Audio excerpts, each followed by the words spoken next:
भगवत गीता के 90वें अध्याय का महात्म्य। महादेव जी कहते हैं, पार्वती, अब मैं आदर पूर्वक 9वें अध्याय के महात्म्य का वर्णन करूंगा, तुम स्थिर होकर सुनो। नर्मदा के तट पर माहिष्मती नाम की एक नगरी है। वहाँ माधव नाम के एक ब्राह्मण रहते थे, जो वेद वेदांगों के तत्वज्ञ और समय समय पर आने वाले अतिथियों के प्रेमी थे। उन्होंने विद्या के द्वारा बहुत धन कमाकर एक महान यज्ञ का अनुष्ठान आरंभ किया। उस यज्ञ में बलि देने के लिए एक बकरा मंगाया गया। जब उसके शरीर की पूजा हो गई, तब उसको आश्चर्य में डालते हुए उस बकरे ने हंसकर उच्च स्वर से कहा, ब्राह्मण, इन बहुत से यज्ञों द्वारा क्या लाभ है? इनका फल तो नष्ट हो जाने वाला है तथा ये जन्म, जरा और मृत्यु के भी कारण है। यह सब करने पर भी मेरी जो वर्तमान दशा है, इसे देख लो। बकरे के इस अत्यंत कौतूहलजनक वचन को सुनकर यज्ञ मंडप में रहने वाले सभी लोग बहुत ही विस्मित हुए। तब वे यजमान ब्राह्मण हाथ जोड़ अपलक नेत्रों से देखते हुए बकरे को प्रणाम करके श्रद्धा और आदर के साथ पूछने लगे। ब्राह्मण बोले, आप किस जाति के थे? आपका स्वभाव और आचरण कैसा था तथा किस कर्म से आपको बकरे की योनि प्राप्त हुई? यह सब मुझे बताइए। बकरा बोला, ब्राह्मण, मैं पूर्व जन्म में ब्राह्मणों के अत्यंत निर्मल कुल में उत्पन्न हुआ था। समस्त यज्ञों का अनुष्ठान करने वाला और वेद विद्या में प्रवीण था।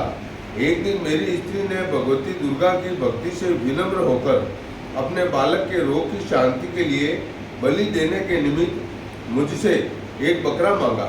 तत्पश्चात जब चंडिका के मंदिर में वह बकरा मारा जाने लगा, उस समय उसकी माता ने मुझे शाप दिया, ओ ब्राह्मणों में नीच, पापी, तू मेरे बच्चे का वध करना चाहता है, इसीलिए तू भी बकरे की योनि में जन्म लेगा। द्विजश्रेष्ठ, तब कालवश मृत्यु को प्राप्त होकर मैं बकरा हुआ।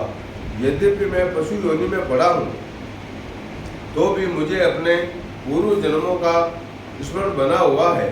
ब्राह्मण, यदि आपको सुनने की उत्कंठा हो तो मैं एक और भी आश्चर्य की बात बताता हूँ। कुरुक्षेत्र नाम का एक नगर है, जो मोक्ष प्रदान करने वाला है। वहाँ चंद्र शर्मा नामक एक सूर्यवंशी राजा राज्य करते थे।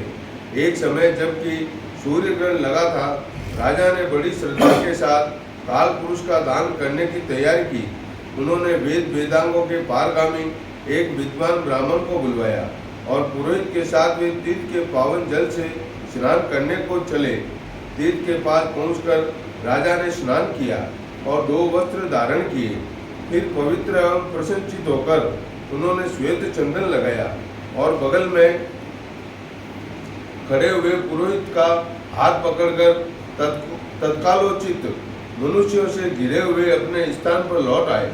आने पर राजा ने यथोचित विधि से भक्ति पूर्वक ब्राह्मण को काल पुरुष का दान किया।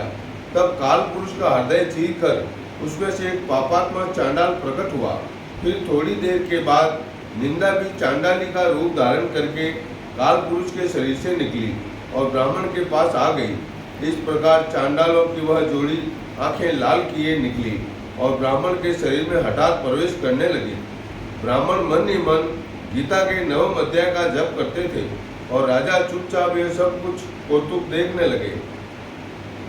ब्राह्मण के अंतःकरण में भगवान गोविंद शयन करते थे, वे उन्हीं का ध्यान करने लगे।